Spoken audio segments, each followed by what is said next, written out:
ডাঙৰ খবৰ 1 জুলাইৰ পৰা অৰ্থাৎ এসপ্তাহৰ পাছতে সমগ্ৰ দেশ জুৰি বলবৎ হ'ব তিনিখনকৈ কঠোৰ আইন। এতিয়াৰে পৰা কোনো লোকে অপৰাধ কৰি হাৰি যাব নোৱাৰিব। অপৰাধত অভিযুক্ত হ'লেই বা অপৰাধী সাব্যস্ত হ'লেই কোনো প্ৰকাৰে এতিয়াৰে পৰা হাৰি যাব নোৱাৰিব। নতুনখনকৈ তিনি আইন যিহেতু 1 জুলাইৰ পৰা সমগ্ৰ দেশত বলবৎ হ'ব। কি আছে এই তিনিখন নতুন আইনত এই মুহূৰ্তত জনোৱাৰ চেষ্টা কৰিম। ব্ৰেকিং নিউজ এই মুহূৰ্তত ডাঙৰ খবৰ এসপ্তাহৰ পাছতে সমগ্ৰ দেশ জুৰি বলবৎ হ'ব তিনি কঠোৰ আইন।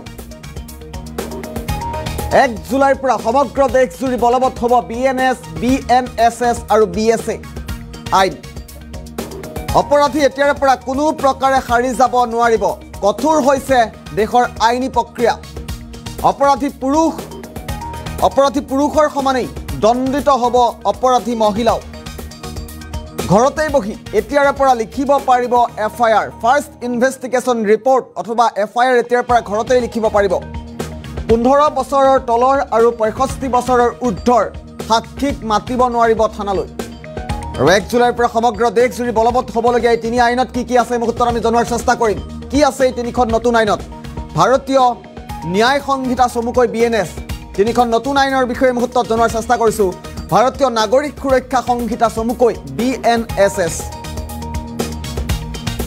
আৰু ইয়াৰ সমান্তৰালভাৱে তৃতীয়খন আইন হৈছে ভাৰতীয় সাক্ষৰ অভিযান চমুকৈ BSA।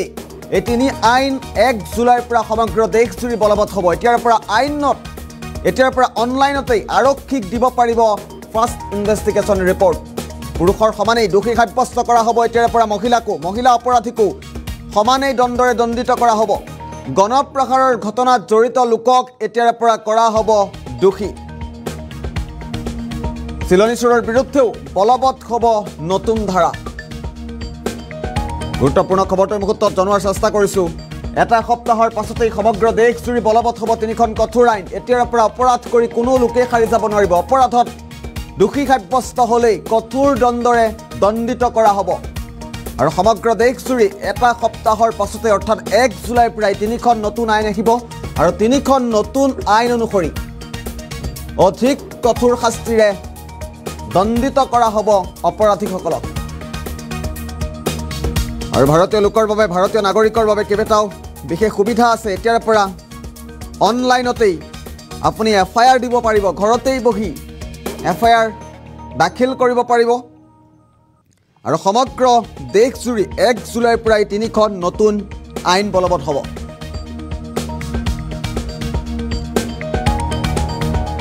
ব্ৰেকিং নিউজ এই মুহূৰ্তত জনোৱাৰ চেষ্টা কৰিছোঁ। 15 বছৰৰ তলৰ আৰু 65 বছৰৰ ঊৰ্ধৰ সাক্ষীক এতিয়াৰ পৰা থানালৈ মাতিব নোৱাৰিব।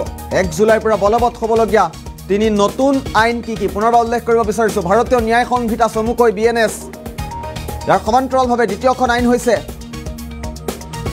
ভাৰতীয় নাগৰিক সুৰক্ষা সংহিতা চমুকৈ BNSS আৰু তৃতীয়খন আইন এই মুহূৰ্তত উল্লেখ কৰিব বিচাৰিছোঁ ভাৰতীয় সাক্ষ্য অভিযান চমুকৈ BSA। এই তিনি আইন বলবৎ হ'ব 1 জুলাইৰ পৰা। এতিয়াৰ পৰা পুৰুষৰ সমান্তৰাল দণ্ডৰে দণ্ডিত কৰা হ'ব মহিলা অপৰাধীকো। মহিলা বুলিয়ে এতিয়াৰ পৰা সাৰি যাব নোৱাৰিব। পুৰুষে যিমান দণ্ড লাভ কৰিব, পুৰুষে যিমান শাস্তি লাভ কৰিব অপৰাধ কৰাৰ পাছত, ধাৰা অনুসৰি সেই সমান ধাৰাই প্ৰযোজ্য হ'ব মহিলাৰ ওপৰতো। আৰু সমগ্ৰ দেশ জুৰি এই তিনিখন আইন আহি আছে 1 জুলাইৰ পৰা। আৰু এই আইনকেইখন সন্দৰ্ভত অধিবক্তাসকলে কি কয় এই মুহূৰ্তত পোনে পোনে অধিবক্তাৰ মন্তব্য শুনোৱাৰ চেষ্টা কৰিম। জ্যেষ্ঠ অধিবক্তাৰ মন্তব্য আছে এই মুহূৰ্তত, মন্তব্য শুনোৱাৰ চেষ্টা কৰিম। মূলতে 6খন আইন চলি থাকিব।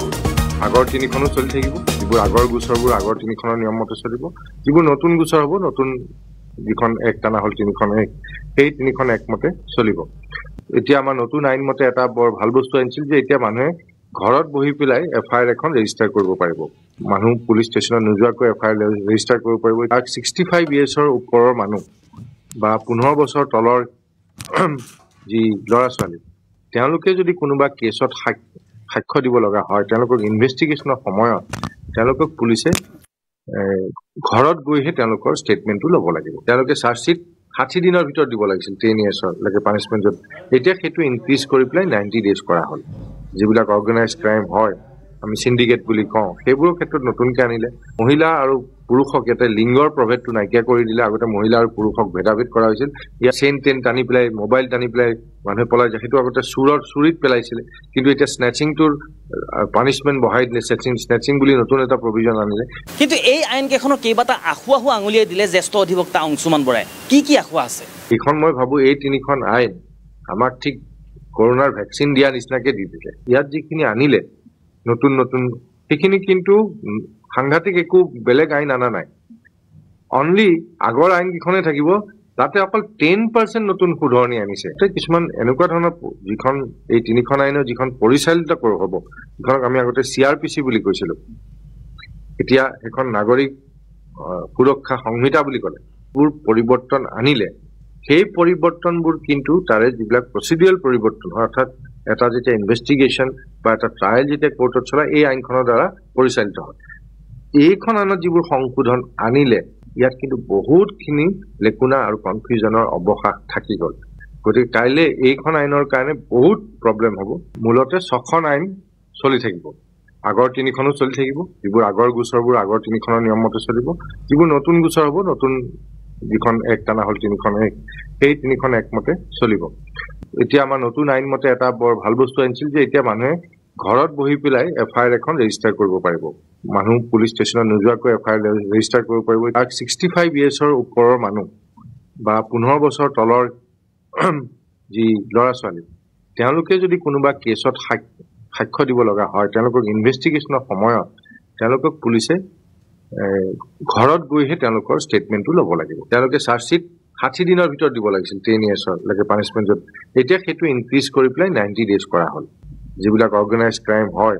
আমি সিন্ডিকেট বুলি কওঁ সেইবোৰৰ ক্ষেত্ৰত নতুনকৈ আনিলে মহিলা আৰু পুৰুষক ইয়াতে লিংগৰ প্ৰভেদটো নাইকিয়া কৰি দিলে আগতে মহিলা আৰু পুৰুষক ভেদাভেদ কৰা হৈছিল ইয়াত চেইন টেইন টানি পেলাই মোবাইল টানি পেলাই মানুহে পলাই যায় সেইটো আগতে চুৰিত পেলাইছিলে কিন্তু এতিয়া স্নেচিংটোৰ পানিশমেণ্ট বঢ়াই দিলে স্নেচিং বুলি নতুন এটা প্ৰভিজন আনিলে কিন্তু এই আইন কেইখনৰ কেইবাটা আখুৱা আঙুলিয়াই দিলে জ্যেষ্ঠ অধিবক্তা অংশুমান বৰাই কি আখুৱা আছে এইখন মই ভাবো এই তিনিখন আইন আমাক ঠিক কৰোনাৰ ভেকচিন দিয়া নিচিনাকে দি দিলে ইয়াত যিখিনি আনিলে নতুন সেইখিনি কিন্তু সাংঘাতিক একো বেলেগ আইন আনা নাই অনলি আগৰ আইন কেইখনে থাকিব তাতে অকল 10% নতুন সুধৰণি আনিছে কিছুমান এনেকুৱা ধৰণৰ যিখন এই তিনিখন আইনৰ যিখন পৰিচালিত হ'ব যিখনক আমি আগতে CRPC বুলি কৈছিলো এতিয়া এখন নাগৰিক সুৰক্ষা সংহিতা বুলি ক'লে বোৰ পৰিৱৰ্তন আনিলে সেই পৰিৱৰ্তনবোৰ কিন্তু তাৰে যিবিলাক প্ৰচিডিউৰেল পৰিৱৰ্তন অৰ্থাৎ এটা যেতিয়া ইনভেষ্টিগেশ্যন বা এটা ট্ৰায়েল যেতিয়া কোৰ্টত চলে এই আইনখনৰ দ্বাৰা